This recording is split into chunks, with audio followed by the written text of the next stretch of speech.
fantatra ny ao am-poko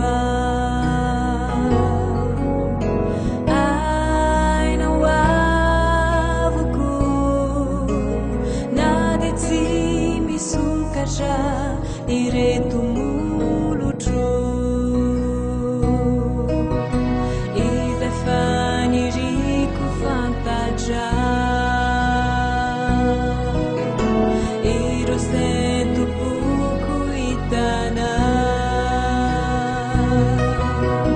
na izay miafina indrindra dia miariary ho amina raha misy zavatra tadiaviko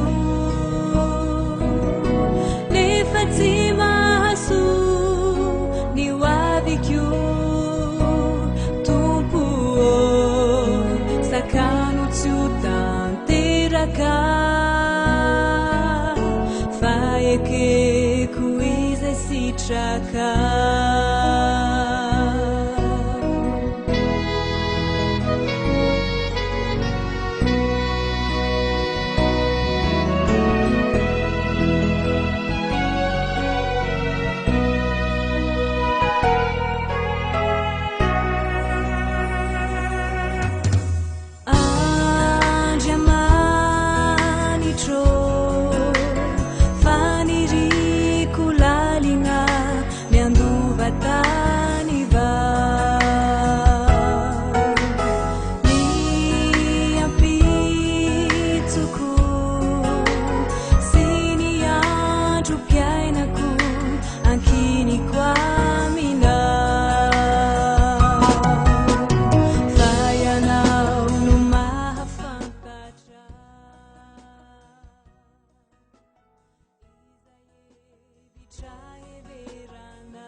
Alleluia, midiray anareo mpanompon'i Jehovah, midiray ny anaran'i Jehovah, isaorana neny anaran'i Jehovah, hatramin'izao ka ho mandrakizay, hatramin'ny fiposahan'ny masoandro ka hatramin'ny filentehany no hodiraina neny anaran'i Jehovah.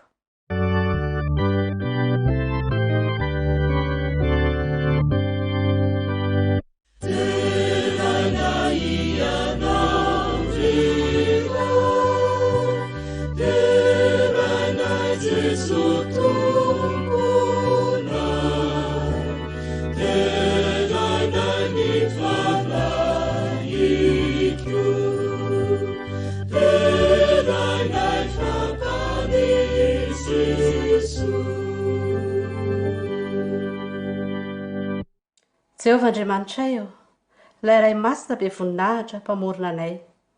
Miantso ny fanatrehanao zahay raha anao izao fanompoam-pivavahana masina izao. Mana-masina anay ary tomoe ireo mitokantrano rehetra sy ny sambatan'olona izay miaino sy manaraka ity fandaharana ity. Angatahana amin'ny anaran'i Jesosy izany vavaka izany. Amen.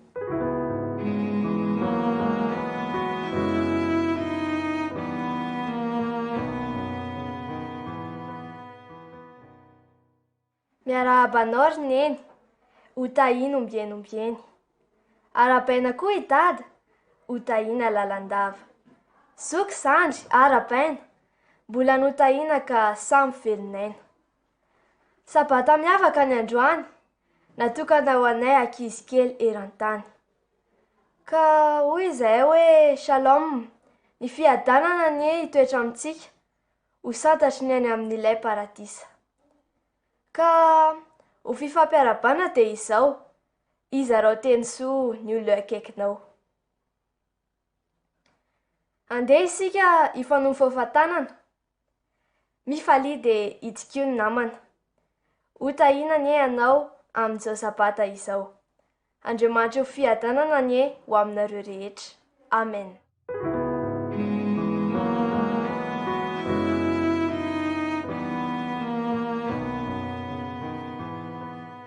Ho fideranan'Andriamanitra dia ho ataontsika ny hira 530 ho hira kotokory iray.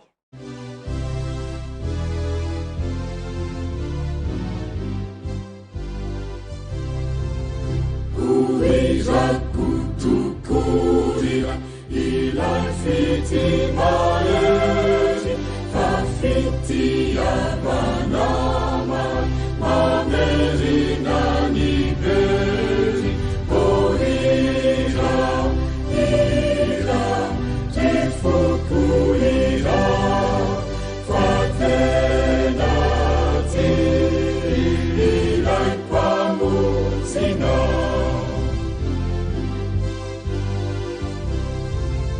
Ilaulai faefana be manufani panuta na te maleni azare hajesi zauni uta.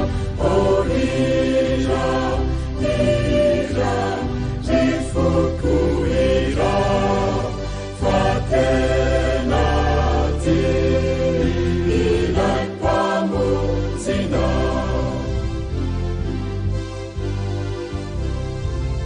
Ilaulai fumanguraka rasendrana tumani manarina raputraka nuni unjatani.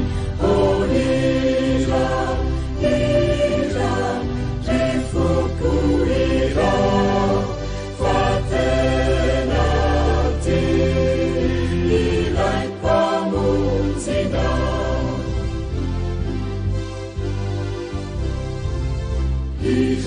Ilai piamina, dia isimitanjo, laitana misankamina, nalina nanjo.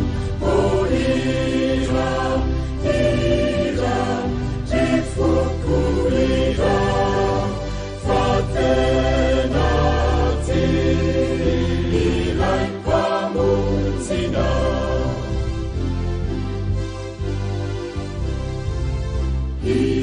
Kiufamaharitra, Fmcfanompoam-Pivavahana, mitana wanandanitra, unina manjakiza. O hira, rifuku hira, fatena ti ilai pamuzina.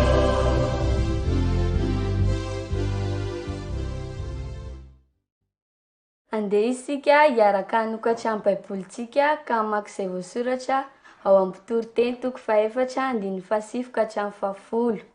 Toriteny 4:7-10. Dia ho tohizantsika ao amin'ny Filipiana 2:4. Filipiana 2:4. Vakina ny teny amin'ny anaran'i Jesosy. Tsara andro noho indray, fa misy valiny tsara amin'ny fisasarany.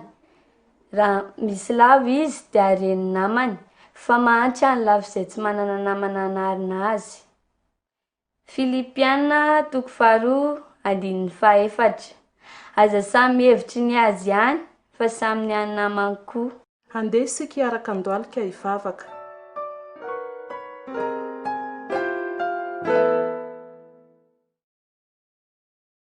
Rainay masina sy tsara indrindra ny an-danitra, ny dera, ny haja, ny saotra, ny voninahitra ambony indrindrany dia atolotra ianao eo amin'ny seza fiandriananao. Misaotra anao izay mbola nomenao ity sabata masina ity, misaotra anao ihany koa tamin'ny fitahiana rehetra izay nomenao anay. Mamindra fo aminay nefa ray fa mpanota tsy mendrika na dia iantso ny anaranao azy zahay. Aoka ny rahasoanao ane hanadio anay ka mba ho afa-pao-tany zahay. Mangataka ny fanahinao masina izahay mba hanitsy, hanory lalana, hananatra anay ihany koa. Mangataka koa izay ray mba harovanao amin'ny fomba manokana ane ny ankizy marefo, kamboty, ianao ane hiay azy ireny. Ireo izay hanala fanadinana dia ianao koa ane hanome tsilosaina azy ireo ka mba ho afaka ary ahay ny valon'ny fanontaniana rehetra izy ireo. Ray aman-dreny, mpanabe, ianao ane hiaro azy amin'ny fomba manokana. Ianao ane hamany olana izy ireo tsirairay avy. Amin'ny anaranao ny angatahako izany vavaka izany.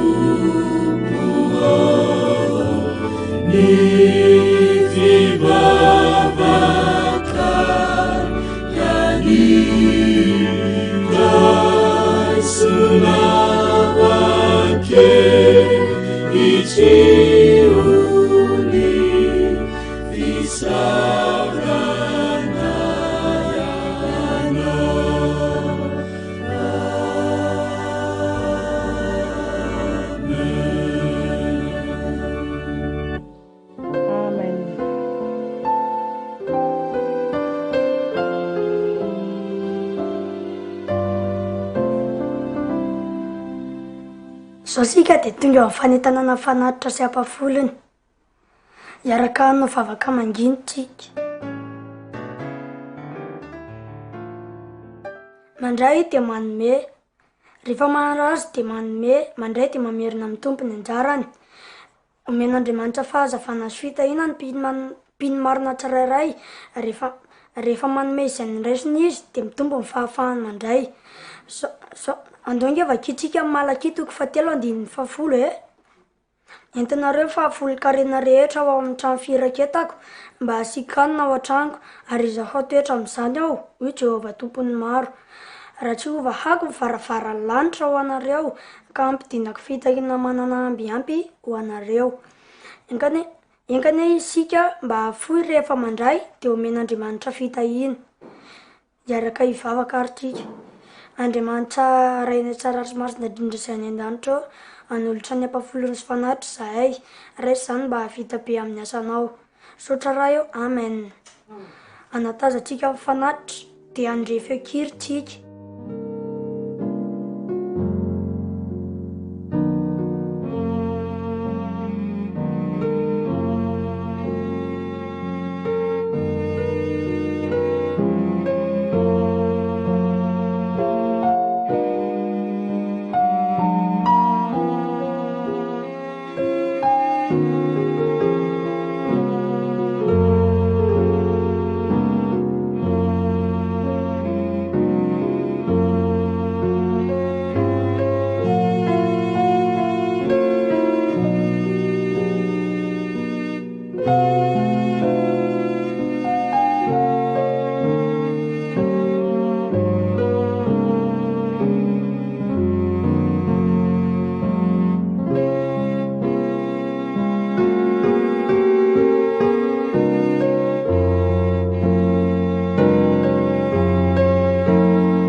Ho fanolorantsika amin'ny fanatitra sy ampafolony dia ataontsika ny hira 700.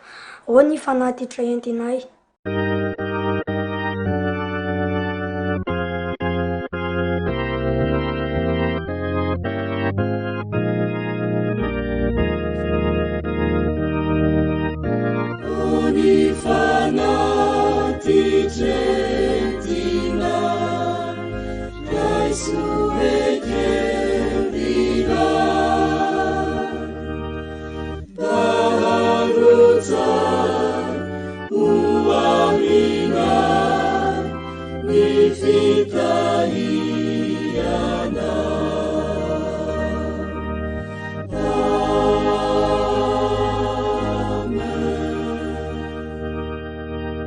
Amen.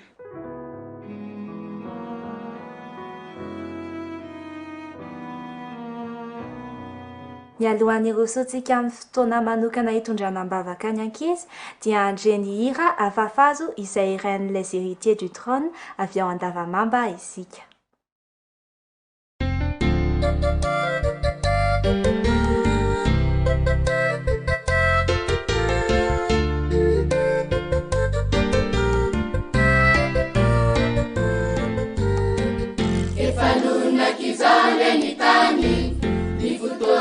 Mandaliani nifuaza faza maturi nitangana kandele ituri anafanya na nifia viani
Miarabantsika trany indrindra ny ankizy izay tompony ity fotoana ity amin'ity anio ity.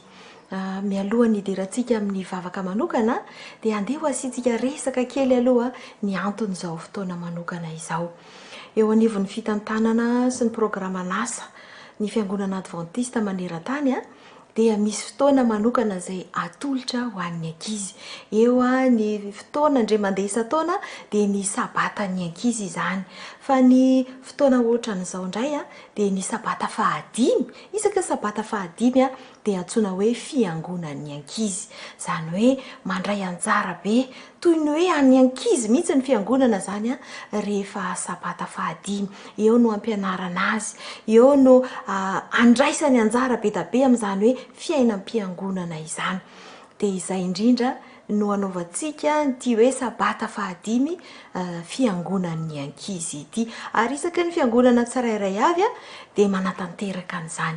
Androany izy dia ny distrikan'ny Isotry izany no anatanteraka ny fiangonan'ny ankizy. Dia andeha ary ho entintsika mbavaka manokana ny ankizy. Iary vavaka isika. Ry Andriamanitra rainay tsara indrindra sy any an-danitro, misaotra anao indrindra izahay no famindram-po sy ny fitiavanao. Misaotra noho izao sabata manokana, sabata fahadimy izay omenao ny ankizy izao, mba ahafahan'izy ireo mahita fifaliana eo amin'ny fanomponanao, handraisan'izy ireo anjarany amin'ny fiainam-piangonana. Andriamanitra, angatahanay aminao ny famelan-keloka avy aminao. Diovy ny ankizy tsirairay, diovy ny ray aman-dreny sy ny mpitarika tsirairay, ny tsirambina izay mety vitanay teo amin'ny fikarakarana an'ireny ankizy ireny. Ankehitriny Andriamanitro dia angatahanay aminao hamasino ny ankizy tsirairay avy, hanao ny asanao izy, ahita fifaliana amin'izany fandraisana anjara amin'ny fanomponanao izany, ary mba ho tena ahomby tokoa ny asan'izy ireo, ary ho zaza mandroso fity eo aminao sy eo amin'ny manodidina azy ny ankizy tsirairay avy. Izahay mpitarika, ireo ray aman-dreny, ireo mpitantana ny fiangonana rehetra dia mba hanome fotoana ho an'izy ireo, ary hampianatra an'izy ireo, hitarika amin'izy ireo amin'ny lalana tsara dia ny fanomponanao. Dia engane reto ankizy tsirairay reto dia mba ho zanaka mpanompo anao, ary ho zanaka izay hanao asa tsara indrindra ho anao, indrindra amin'izao andro farany izao, dia mba anisan'izay hamita ny hafatra farany ihany koa izy ireny. Dia tonononay sy angatahanay amin'ny anaran'i Jesosy irery ihany izany vavaka izany. Amen.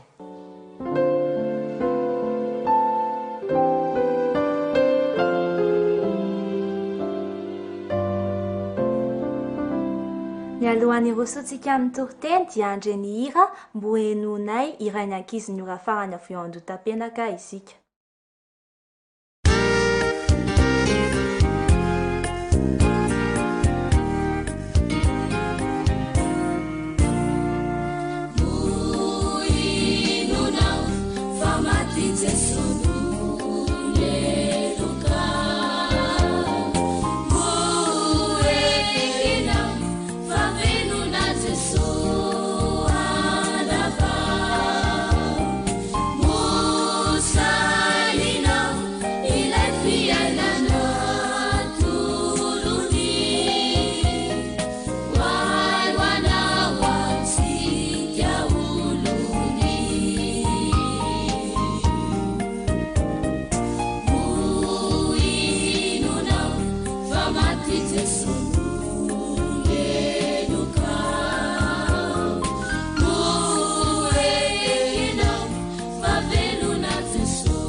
mamerina ny arahaba homba ampiraritso anao ny tenako araka nitantsika hatrany am-piandohana dia ny ankizy nanomana izao fotoam-pivavahana izao noho izany dia hiavaka kely tsy toy ny mahazatra na ny afatra orenesintsika ary amin'ity anio ity tonga amin'izay fotoana inoantsika izay tenin'Andriamanitra izay indrindra isika izao ka ny lohatenin'ny afatra androany dia hoe namana tena namana fa mialoha izay dia andeha ho ataontsika ilay hira hoe oramamy avy eo dia hijery sy haino tantara kely sika ary arahan'ny afatra mifandimby avy hatrany izany mahazo toerana tsara ary aoka samy hira mafy avokoa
Tsika rehetra mihaino sy manaraka izao fanompoam-pivavahana manokana izao. Arabaiko manokana ianareo rankizy satria fiangonana ny ankizy androany. Ka naiza toerana misy anao dia mirary anao hita fifaliana miaraka amin'ny tompo. Ho mariky ny fifaliantsika ary dia andeha isika hifanofaofatanana am-pitsikina. Eny ary, mino fa nanaraka tsara ilay tantara teo tsika ndeha ary ho fantarintsika hoe inona raha ny lesona tian'Andriamanitra ho ampitaina amintsika androany. Mialohan'izany anefa dia andeha isika hiaraka hivavaka. Hivavaka ary tsika. Andriamanitra indreto vonina izahay hiaino anao. Mitenena Jehova amin'ny alalan'ity mpanompo-kelinao ity amin'ny anaran'i Jesosy. Amen. Tsika dia tsy natao ho velona ho an-tenantsika ihany. Tadidinao ve fa raha namorona ny olona Andriamanitra dia nasiany namana satria fantany fa tsy tsara raha irery raha lehilahy. Eritrereto kosa ange hoe ino ny Adama dia izy irery no mirihary eny anaty sahy eny. Raha ianao no teo amin'ny toerany dia ahita fifaliana ve ianao? Ho sambatra ve ianao? Mino fa tsy ny valiny. Tsisy olona ahita fifaliana amin'izany fitokana monina izany mihitsy. Sofa be fitiavana ilay Andriamanitra pahary ka rehefa namorona antsika izy dia nataony tamin'ny alalan'ny dada sy neny izany. Nasiany zoky zandry ny sasany, dada toa sy neny toa ny hafa, bebe sy dada be koa ny hafa. Namana, mpampianatra, mpifanolo-bodirindrina, mpiara-miasa sy ny sisa. Fa inona tokoa moa izany no antony nanomezan'Andriamanitra ny namana e? Ndeha ange ho sokafantsika amin'ny baibolintsika ao amin'ny mpitoriteny toko 4:7-5 ka hatramin'ny 12. Fitoriteny toko faefatra andininy fahasifika hatramin'ny faharoambefolo. Vakitsika amin'ny anaran'i Jesosy ny teny. Tsara ny roa noho ny ray, fa misy valiny tsara ny fisasarany. Raha misy lavo izy dia areny namany, fa mahantra ny lavo izay tsy manana namana anarina azy. Ary koa, raha miara-mandro ny roa dia mafana izy, fa atao ahoana no ampafana ny irery? Raha misy maharesy ny irery aza, ny roa tsy ho leony tsy akory. Ary ny mahazaka telolana tsy mora tapahina. Arak'izay vakiteny izay ary dia misy antony efatra farafakely no nanomezan'Andriamanitra ny namana ho an'ny tsirairay. Ny antony voalohany izao dia hitantsika ao amin'ny andininy fahasivy fa misy valiny fisasarany. Izany hoe, rehefa miara-miasa dia betsaka kokoa ny vokatra, afaka mifanampy hanatsara kokoa ny kalitaon'ny zavatra atao. Ny antony faharoa indray dia hitantsika ao amin'ny andininy fahafolo. Raha misy lavo izy dia areny namany. Betsaka mantsy ny zavatra mety atafotoina sy ampianjerena amin'ny lalana rehetra eny ka noho izany dia tombontsoa tokoa ny fananana namana anarina raha sendra lavo. Ny antony fahatelo dia hitantsika amin'ny andininy faha-raika ambin'ny folo indray manao hoe raha miara-mandro ny roa dia mafana izy. Efa ho tapitra moa izao ny ririnina, efa mihamafana ny andro, fa rehefa mangatsiaka dia tena ilaina tokoa ny namana hanome hafanana. Ny antony fahaefatra farany ary dia hitantsika ao amin'ny andininy faharoambefolo. Raha misy maharesy ny irery, ny roa tsy ho leony tsy akory. Izany hoe, raha sendra misy fahavalo mitady hamonina hanao ratsy ohatra dia resy tokoa raha hainao rery. Fa raha misy namana dia afaka mifampiaro tsara. Hitantsika amin'izany ny maha-Andriamanitra endry. Andriamanitra be fitiavana ilay Andriamanitritsika. Efa tsinjo ny famila namantsika dia tsy nisalasala mihitsy izy nanome antsika namana. Ary tsy vitan'izany fotsiny fa izy mihitsy no mijoro namantsika voalohany.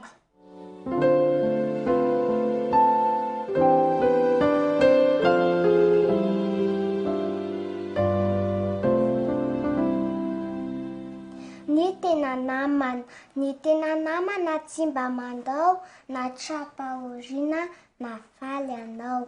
Ny tena namana manarina anao raha lavy koa, mamela heloka, mamindra fo. Ny tena namana.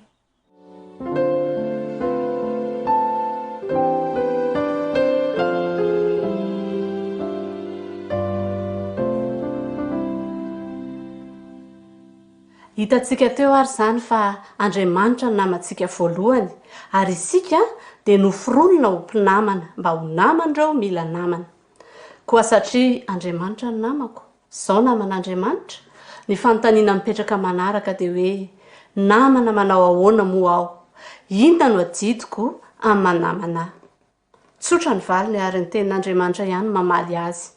Any amin'ny Levitikos 7:20 dia misy teny toy izao amin'ny anaran'i Jesosy: tiava ny namanao tahaka ny tenanao.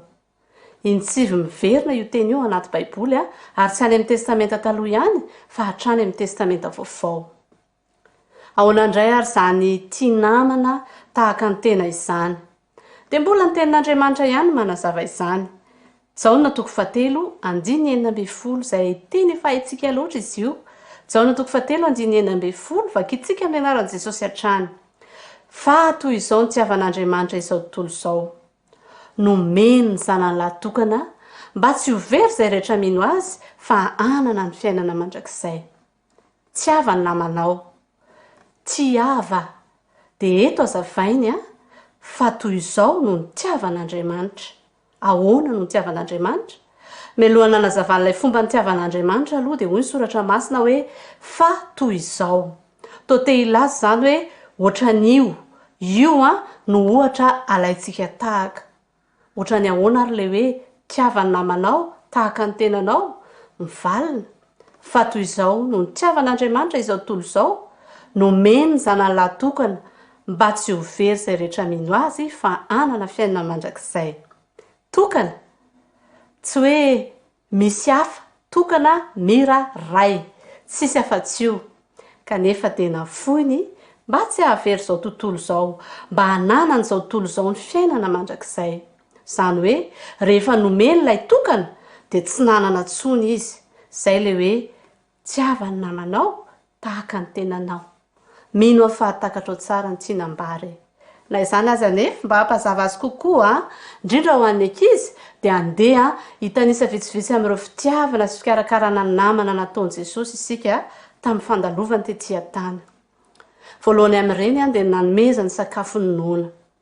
Raha nitory teny teo atendrombohitra Jesosy, efa ho hariva ny andro tamin'izay, ary hita fa noana ny olona, dia tsy hoe noravainy dia hoe andana mody, fa noraisiny ireo mofo 5 sy azan-drano 2 izay nomeny namany ihany, ka nentiny ambavaka ary nasainy nozaraina tamin'ireo vahoakanon'ireo. Dia hoy ny soratra masina hoe dia nihinana izy rehetra ka voky. Ao amin'ny Luka 7:17 no ahitantsika an'izay.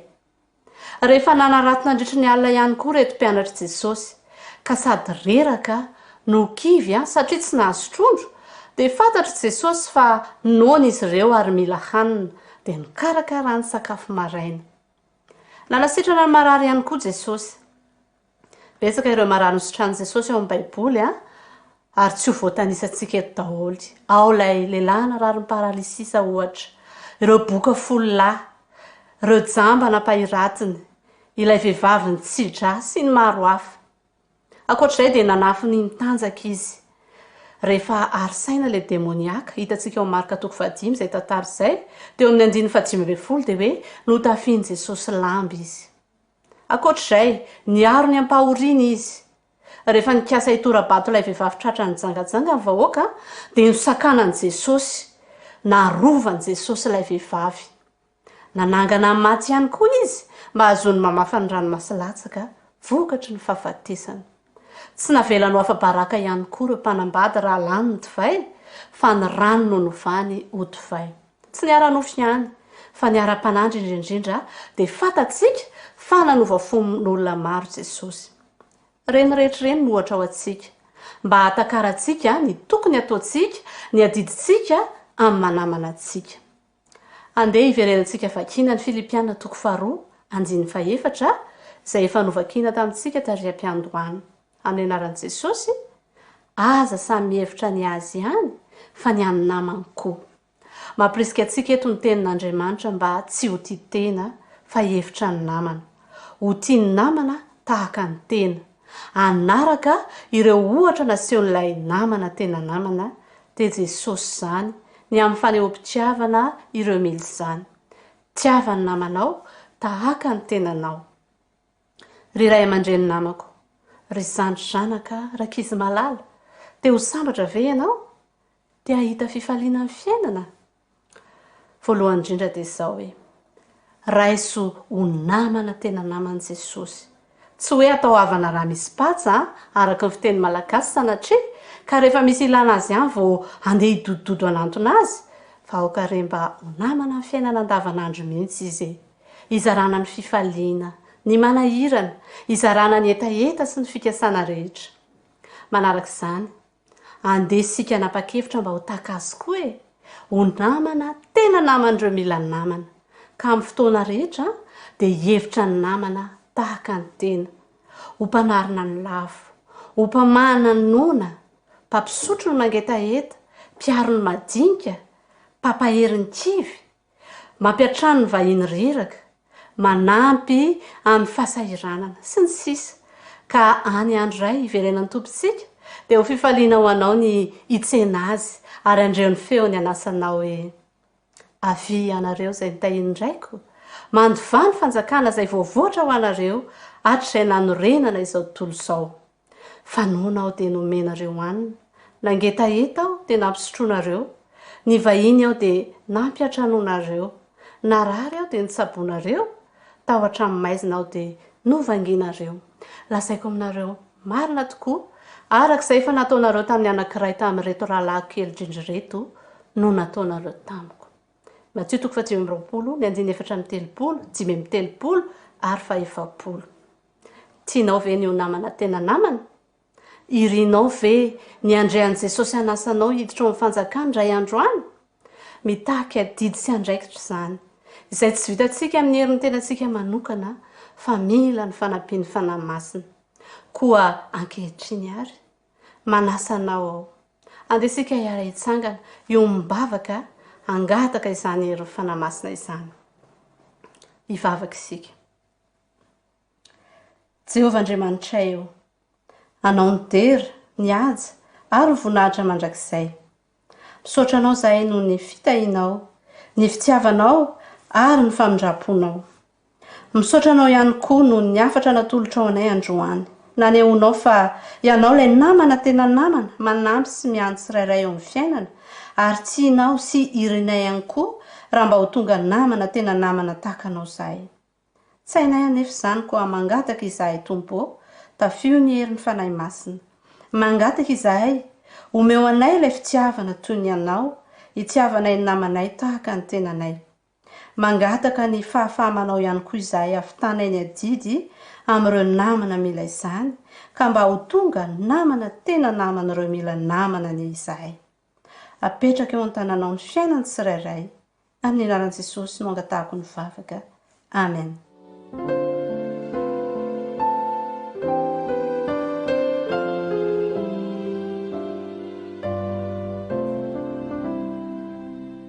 Amaranantsika amin'ny fotoana dia iarahantsika miretina ny hira fa 400 he fitiavan-dehibe.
You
maiso ny tsodrano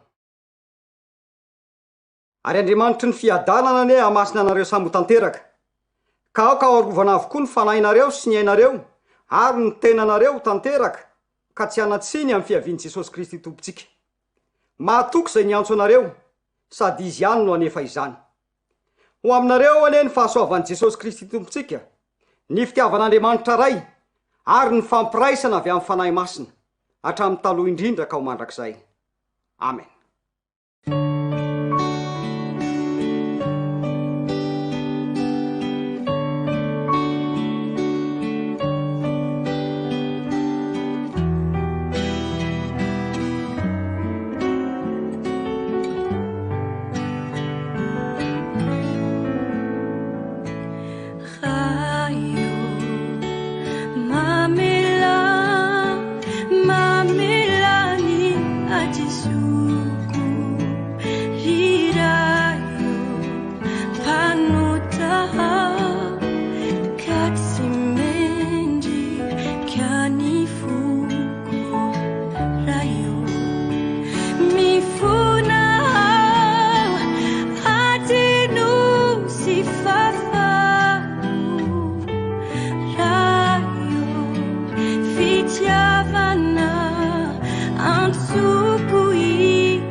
Rayo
fanomezana ihany ko ny firarentsoantsika tsiraray avy no reny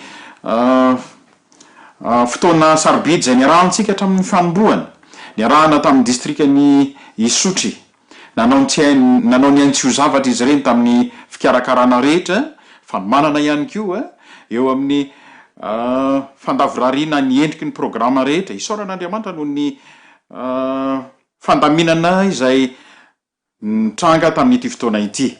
Eny fa na dia misy aza ny tsy falavorariana pitsopitsony izay miseho mandrakariva amin'ny toejavatra toy izany dia azo antoka fa ny fahamasinan'ny sabata dia nomena mba ho fitantanana sy fanomezana ihany koa ho antsika mandritra ity tontolon'ny sabata ity. Samy hoeniky ny fahamasinana ny isika mianakavy amin'izany fotoana sarobidy izany.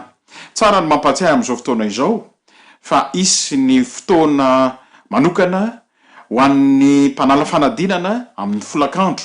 Izany hoe tsara ny mampiomana ny sambarany ny mpanala fanadinana rehetra mba hanokana toerana ivavahana amin'ny folakandro satria iarakandoalika ivavaka isika.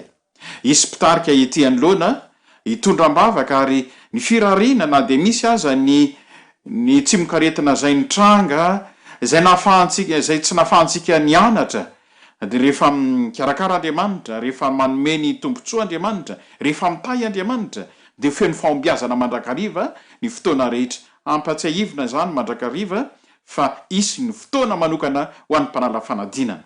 Isaorana ny distrikany Isotry, isaorana ihany koa ny chef-taina zay nampianoka antsika tamin'ny fampahirezana tamin'ny alalan'ny toroteny nitondra nyreny ankizy maromaro reny satria mafinatra niaraka tamin'ny ankizy tamin'ity fotoana ity. Kopakopa tanana nomena ny distrikany Isotry sy ireo ankizy mba ho feno fitarian'Andriamanitra mandritry ny androm-piainana anie izany fanolorantena izany. Amin'ny folakandro isika dia hiaraka indray amin'ny distrikany Isotry ihany satria misy laminasa izay natao izay tsy maintsy iantsoroany amin'izany fotoana izany ka manomboka amin'ny roa ora dia hiaraka eto isika. Ary misy zavatra maromaro izay iarahantsika anehoana voninahitr'Andriamanitra mandritra izany fotoana izany. Rehefa mifarana moa ny fotoana dia ny pastoran'ny distrika no hitondra ny fampahirezana ho antsika tsiraray avy.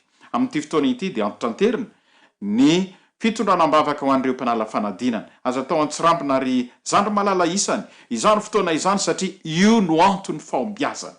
Ny vavaka no antoko ny fahombiazana. Ka noho izany dia andeha hanokana fotoana isika fa hitondram-bavaka ho anareo izahay amin'ity fotoana ity. Mirary fanantenana, mirary fahasoavana ho antsika tsiraray avy amin'ity tontolon'ny sabata ity. Dia mirary soa mandrakarivantsika. Misaotra indrindra tompoko.